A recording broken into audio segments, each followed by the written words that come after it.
One's thoughts can turn to love in fall as well as spring. I'm speaking about the 2022 Hyundai Santa Cruz. It's a SUV-based pickup truck. Well, look back through the history. The Ford Model T pickup truck, the early Australian Utes, the Ford Ranchero, the Chevrolet El Camino, more recently the Honda Ridgeline, all pickup trucks of a sort based on cars or SUVs. Well, the Santa Cruz here might be the best iteration yet of that theme. I absolutely love it. It might be one of the best family cars I've tested all year. Let's go for a ride. It's time for Family Wheels.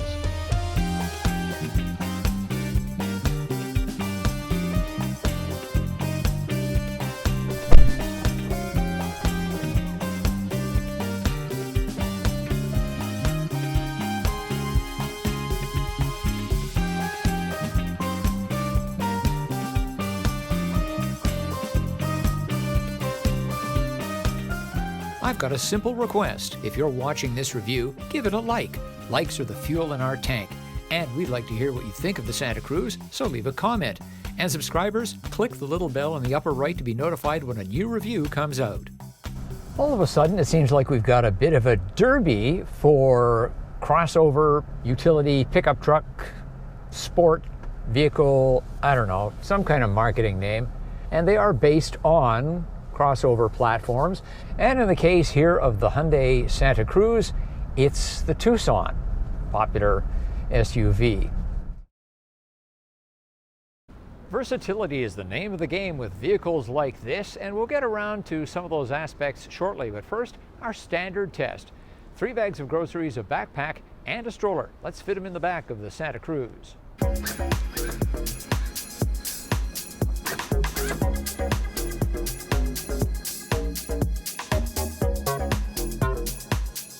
So this was really just for illustration purposes. There's a number of cubic feet of cargo space in front of our family wheels load, but it shows you what you can do using the bed as a standard trunk with the tonneau cover closed.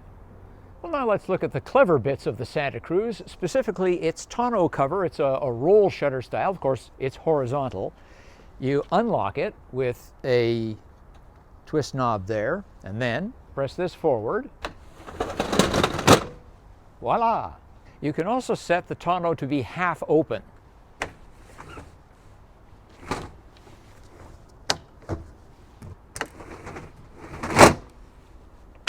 And underneath the bed, we have another storage space. Not only that, this is fully lockable. It's got a proper trunk-style latch to hold it in place. We've got non-locking storage cubbies on either side, and inside this one, there's a 115-volt 3-prong outlet. There is a rail on each side of the bed, fairly high up, and each rail has an adjustable slider as well. And they lock firmly into place. There's a pin that goes in. And there are even more utilitarian touches here in the Santa Cruz. You've got hooks at all 4 corners of the bed, and you've got these 2 big steel hooks up here as well to attach things to. Now, will it hold a 4x8 sheet of plywood? That's the standard for large pickup trucks and so forth? No, it won't, but it will hold things that are up to 6 feet long. 6 feet, or just over, well, 190 centimeters actually, to the back of the tailgate. Now, Hyundai suggests that when you carry large items, you take the tailgate and lift it up a bit. I'll show you. And so we take the cable, which is typically anchored down here, and move it up a few inches to this one, do the same on the other side, and then you get the tailgate at a protective angle for the large object you have to be carrying. Here's a clever touch. Hyundai has made the rear seat cushions foldable so that underneath here we have the jack. On the other side, equipment related to the trailer hitch.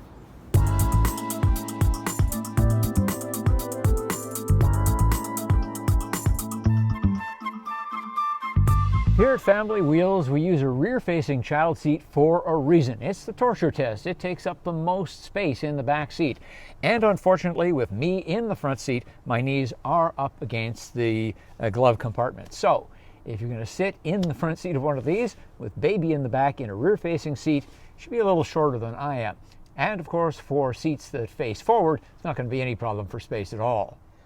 There's just enough room for me here in the back of the Santa Cruz. I'm 5 feet 11 inches tall, 180 centimeters, and my knees fit very neatly in these little indents in the back of the driver's seat. They must have known I was coming, and my feet don't touch the seat at the bottom. As for the layout back here, the gloss black plastic is used to good effect, and we have two vents here, no controls as far as temperature or anything else goes, and down below two USB connectors. I'm driving the top spec called the Ultimate, and its level of features approaches that of Hyundai's Genesis luxury line. That said, the trim known as Preferred has many nice touches too, so do a cross comparison to see if the $6,300 difference is worth it to you.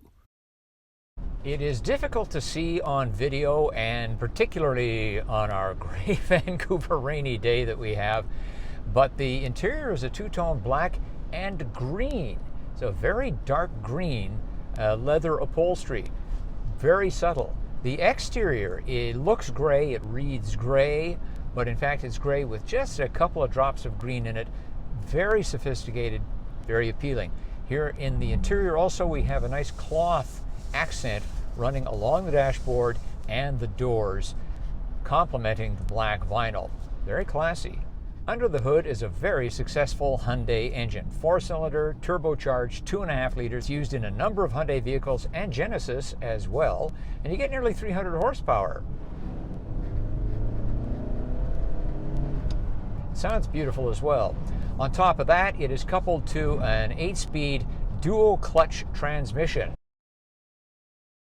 The Santa Cruz could hit the sweet spot for many a family that likes to go camping with a trailer or up to the lake with a boat. It can tow 2,268 kilograms, 5,000 pounds, and has a load limit of 640 kilograms or 1,411 pounds. Unfortunately, it's not good at saving gas. Government estimates are 12.1 liters per 100 kilometers city, 8.6 highway, 19 miles per gallon city, 22 highway, and it was considerably worse in my real-world city driving. Well, let's take the Santa Cruz down my neighborhood bumpy road, see how it does. Does very well. That was a speed bump at, 30K, which is the speed limit here. And lots of patches and seams and stuff. And it's very smooth.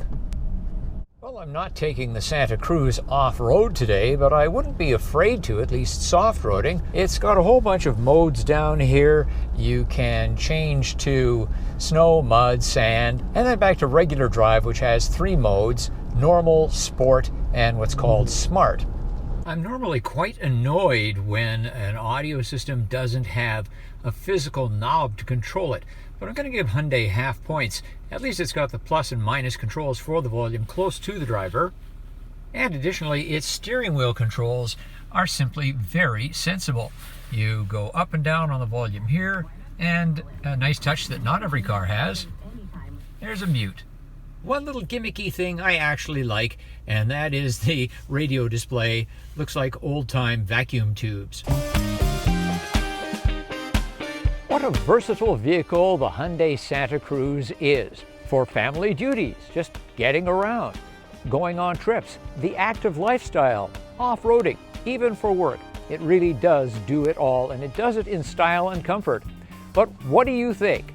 Leave us a comment, give us a like, and of course, thanks for subscribing. I'm Richard Detman. See you next time on Family Wheels.